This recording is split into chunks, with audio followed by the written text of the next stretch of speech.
नमस्कार, मैं हूं शशि तुषार शर्मा और आप देख रहे हैं चुनावी खबरों पर आधारित चुनाव आज तक का खास बुलेटिन। सबसे पहले आप दिन भर की बड़ी चुनावी खबरों को संक्षेप में जान लीजिए, जिसके बाद हम आपको बताएंगे कि खबरें खास क्यों हैं और उनके राजनीतिक मायने क्या हैं। कांग्रेस ने एक बुकलेट लॉन्च करते हुए बीजेपी से 100 सवाल पूछे हैं। क्या है पूरा मामला, हम आपको बताएंगे। राजस्थान के सीएम अशोक गहलोत के 100 यूनिट फ्री बिजली देने के ऐलान के बाद राजनीति तेज हो गई है। कांग्रेस नेता राहुल गांधी अपने 10 दिवसीय अमेरिकी दौरे के दौरान बीजेपी पर हमलावर हैं और जिसे बीजेपी ने देश का अपमान बता दिया है। 12 जून को होने वाली विपक्ष की बैठक पर बीजेपी लगातार निशाना साध रही है। छत्तीसगढ़ के रायगढ़ में गुरुवार को 3 दिवसीय रामायण महोत्सव की शुरुआत हुई है, जिसे लेकर सियासत गर्मा चुकी है। चलिए अब थोड़ा विस्तार से कुछ बड़ी खबरों को समझ लेते हैं। चुनावी साल में कांग्रेस ने एक बुकलेट लॉन्च करते हुए बीजेपी से पूछे हैं 100 सवाल। कांग्रेस का कहना यह है कि वो 100 सवाल हैं ये जो कांग्रेस ने पिछले 3 महीने में बीजेपी से पूछे थे। पार्टी महासचिव जयराम रमेश ने कहा कि हमने पीएम मोदी से अडानी मामले पर चुप्पी तोड़ने की बात कही थी। इस संबंध में हमने बुकलेट भी तैयार की है और वही 100 सवाल एक बार फिर से सरकार के सामने रखे गए हैं। और चलिए आपको सुना देते हैं कि जयराम रमेश ने इस बुकलेट को लॉन्च करते हुए क्या कहा। सवाल उठाने का और प्रधानमंत्री से गुजारिश की थी कि वो अपना चुप्पी तोड़े इस अडानी मामले पर। हमने 100 सवाल पूछे थे, उसका जो एक बुकलेट भी तैयार किया गया है और उसका भी आज विमोचन। इससे पहले मोदी सरकार के 9 साल पूरे होने पर कांग्रेस ने 9 साल 9 सवाल नाम की एक बुकलेट जारी करके बीजेपी शासन पर कई सवाल खड़े किए। नरेंद्र मोदी कांग्रेस ने इस मौके का फायदा उठाते हुए इन मुद्दों को आगामी चुनावों में बतौर हथियार इस्तेमाल करने की बात सोची है। उधर राजस्थान के सीएम अशोक गहलोत ने बुधवार को जैसे ही 100 यूनिट फ्री बिजली देने का ऐलान किया, वैसे ही राजनीतिक गलियारों में चर्चाएं होने लगी। बीजेपी ने इसे चुनावी घोषणा बताया है, वहीं बीएसपी ने इसे बताया है चुनावी छलावा। बीएसपी सुप्रीमो मायावती ने ट्वीट करके कहा है कि गहलोत सरकार को बढ़ती हुई महंगाई के मद्देनजर यह कार्य सरकार को बनने से प्रारंभ में ही 5 साल पहले कर देना चाहिए था। राजस्थान प्रदेश अध्यक्ष गोविंद सिंह ने भी तीखी प्रतिक्रिया दी है। उन्होंने कहा है कि बीजेपी एक घमंडी सरकार है और उन्हें चुनाव लड़ने के अलावा कुछ आता ही नहीं है। ये चुनावी घोषणा नहीं है, ये तो बिलों में जीरो बिल होकर के आ रहा है, आएगा। जब पहले हमने 50 यूनिट दी थी तो क्या वो छूट नहीं मिल रही है? आगे अगर हमने आज घोषणा की है तो जिस तारीख से घोषणा की है वो 101% मिलेगी।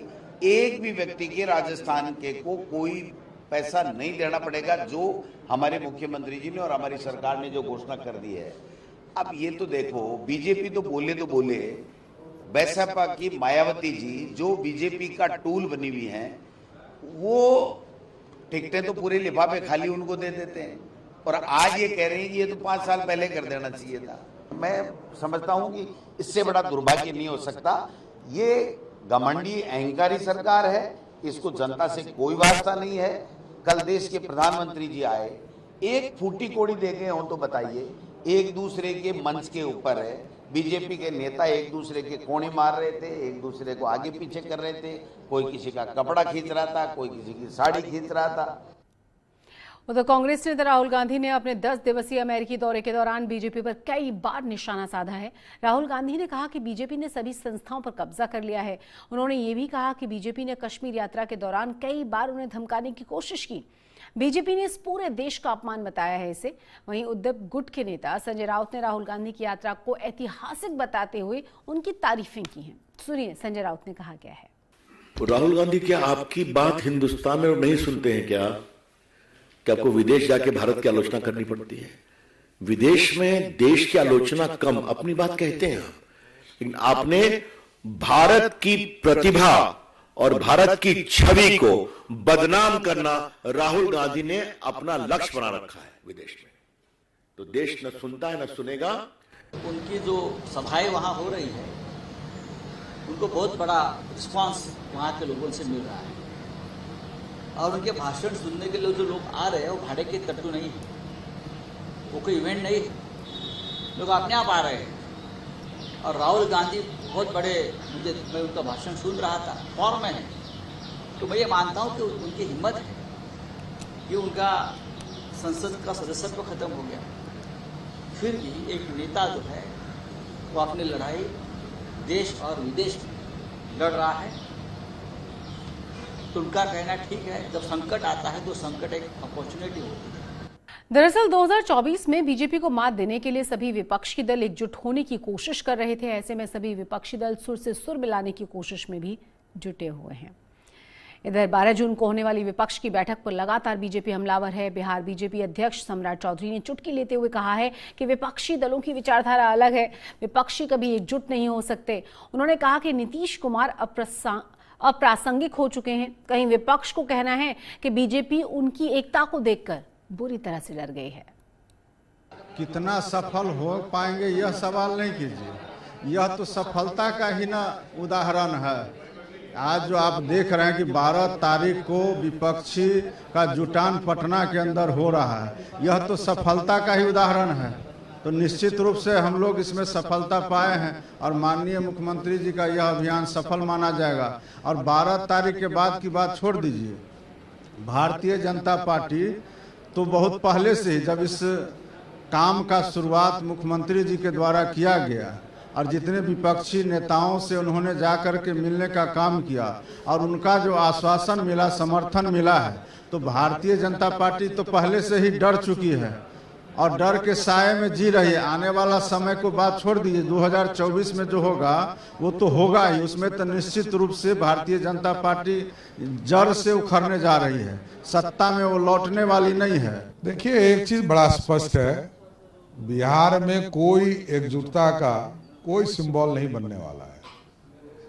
नीतीश कुमार जी बिहार की राजनीति में अप्रासंगिक हो चुके हैं और देश में भी ये जो 10-15 पार्टियां अपने आप को कहती है कि हम जुड़े हैं, ये कहीं दिखने वाले नहीं हैं।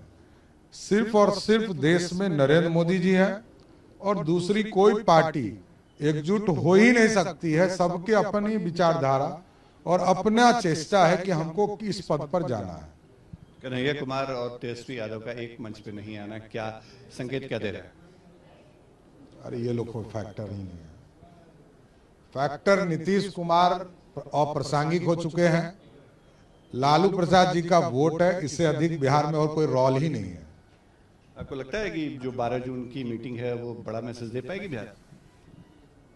अब तो जिस जेपी के अनुयायी अपने आप को कहते हैं उसी के कांग्रेस के गोद में खेल रहे हैं, तो इसके बाद बचता क्या है?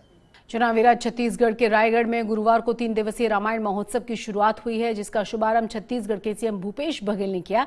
इस आयोजन को बीजेपी ने चुनावी स्टंट बता दिया है।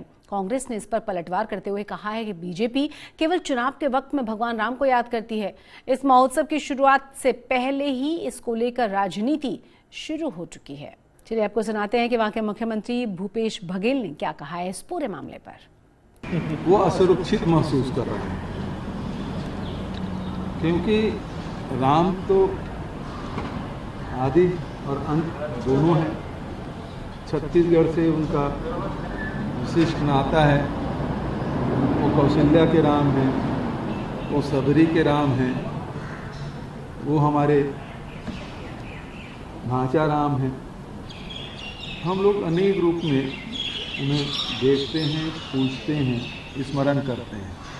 सुख में, दुख में, सब में हम लोग राम का स्मरण करते हैं। ये लोग केवल चुनाव के समय और वोट के लिए राम को याद करते हैं। दोनों में अंतर यही है।